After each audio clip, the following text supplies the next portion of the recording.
You know what's crazy? Nobody prepares you for the fact that you can know that you made the right decision and still miss them every day. And that's the part that messes a lot of people up, because you thought that once you left, you feel relief, right? You thought that. You thought that once you blocked them, once you deleted the pictures maybe, once you stopped checking their page, once you stopped sending the text, you thought that you finally feel free. Instead, some mornings you still wake up thinking about them. You know it. Something funny happens and they're still the first person that comes to your mind, right? You hear a song, you drive past a place, you smell something, and for a second, they're right back in the room with you. And now you're confused. You're sitting there confused. Because everybody, your friends, your family, right? Everybody told you that this was the right decision. It wouldn't hurt this much. See, I don't believe that. I think some people have confused pain with direction. Just because something hurts doesn't mean that you're supposed to return to it. I need you to understand that. If that were true, every addict would go back to what was killing them. Every addict. Every athlete would quit training. Imagine that. Every person trying to grow would run back to whatever made them feel comfortable. See, I learned that pain is not always a sign that you're going the wrong way, right? Sometimes pain is simply a cost of leaving a life that you've already outgrown. And I think that's where a lot of you are right now. You miss them. Not because you belong with them. Not because they're your future. You miss them because they were a part of your everyday life. And there's a difference. See, everybody talks about heartbreak like it's one thing. It's not. I don't think it is. Sometimes you're grieving a person, maybe. Sometimes you're grieving a routine. Who knows, right? Sometimes you're grieving a dream. Sometimes you're grieving who you thought you were going to become. And if you don't know which one you're grieving, you'll spend years trying to get back something that isn't even what you miss. Let me explain.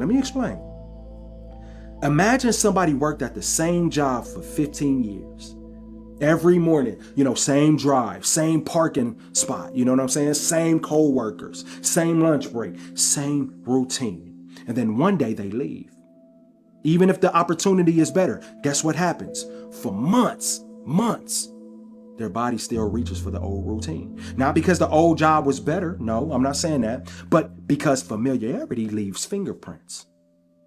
And relationships do the same exact thing. You got used to them being there. You got used to it. You got used to sending a text in the morning. You got used to the calls. You got used to sharing the wins.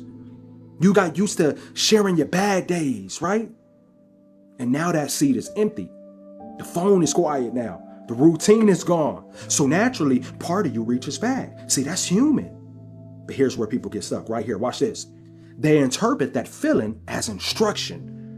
They think that just because they missed them, they're supposed to reconnect. They think that just because they missed them, they're supposed to reopen the door. Because they missed them, they're supposed to go backwards. No. Missing someone is just information. See, that's what I had to learn. It's not instruction. Just because you feel it doesn't mean that you're supposed to follow it. That's a lesson that can save people years. Because what I had to learn is that feelings are a terrible GPS system. Feelings tell you where you've been, right? Vision tells you where you're going. That's the difference. And if all you do is ever just follow your feelings, you'll spend your whole life driving in circles. I can promise you that, right? Now, here's a tactical thing that I want you to start doing. Watch this. Every time you miss them, do not ask yourself, how do I stop thinking about them? Right? Ask yourself, what am I supposed to be building right now? Because there is something that you're supposed to be building. Because missing someone creates an empty space. And an empty space always gets filled with something. The question is, what is it going to get filled with? Some people fill it with stalking. Some people fill it with memories, right? Some people fill it with a whole bunch of fantasy. Some people fill it with false hope. But the strongest people that I ever met fill it with construction. They build, they create, they learn, they grow, they strengthen. Because eventually, the life that you're building becomes bigger than the life that you're mourning. I can promise you that.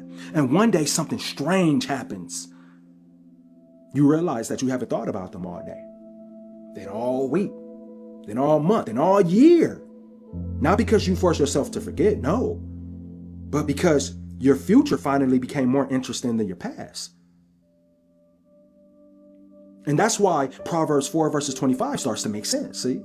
Let your eyes look straight ahead. Fix your gaze directly before you. And see, that's important because the verse doesn't tell you what to think. It tells you where to look. There's a difference.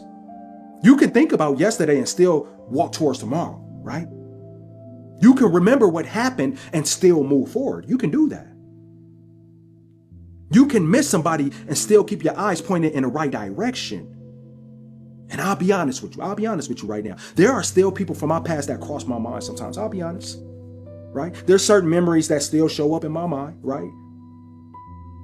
There's still certain moments that still make me stop and think for a second. I'm going to be honest. But here's what I learned. That missing someone and belonging with someone are two different things. There are people that I genuinely wish the best for. I genuinely wish the best for them. People I'll always have love for. People that were a real chapter in my life. But if someone gave me the opportunity to go back today, my answer would still be no. Not because I hate them, no. Not because I'm bitter or anything. Not because I think that I'm better than them. But because I know that that is not where I belong anymore. And once you know where you belong, missing something doesn't have the same power over you. I promise you that. Because now you're measuring your life by purpose instead of emotion. That's what I got to get you to understand. See, when you're not sure where you're going, every memory becomes like a temptation. But when you're clear on where you're headed, memories become exactly what they are. And what is that? Just memories. Just memories. They don't control you. They don't pull you backwards. They don't get a vote on your future. And here's one more thing that I want you to start doing. One more tactical thing. Every time you miss them, instead of asking, why wasn't I enough? Or will they ever come back? Because we know we always ask that. Ask yourself one question. What is my future trying to teach me that my past never could? Sit with that question. Write it down if you have to. Because your future is trying to teach you things that your past couldn't teach you. New confidence, that's what it's trying to teach you. New discipline, new standards, new peace, new perspective. But you'll never hear those lessons if you're spending all your energy listening to the past and the echoes. You miss them. Yes, that's real. I understand that. But don't spend so much time looking through the rearview mirror that you miss the road in front of you. God didn't give you a windshield bigger than a rearview mirror by accident. He didn't do that. One is designed for glances, right? The other is designed for focus. So miss them if you need to, my friend, right? Pray for them. Wish them well. But I need you to keep on moving. Keep on moving. Because the life that is meant for you is not behind you. That's what I'm trying to get you to understand. And one day, you'll realize that what felt like losing them was actually just you finding yourself. And it hurts. I'll be honest, it hurts. It's very uncomfortable. But it is what it is. You got this. I know you missed them. And that's okay, man. You human. But there's a better life for you, even after them. I'm yapping right now. I'm yapping my head off. The Amazon man just dropped some of those squishy dumplings for my kids off. I know, I see it right there. So I'm about to go hand those to my kids. But if you are having a hard time with letting go, you can check out that ebook. If you are having a hard time with the missing them, you can check out the ebook, Letting Go When God Says So. Right there is a step-by-step guide on what to do, right? We can help you. Until next time, I'll see you guys when I see you guys. Peace.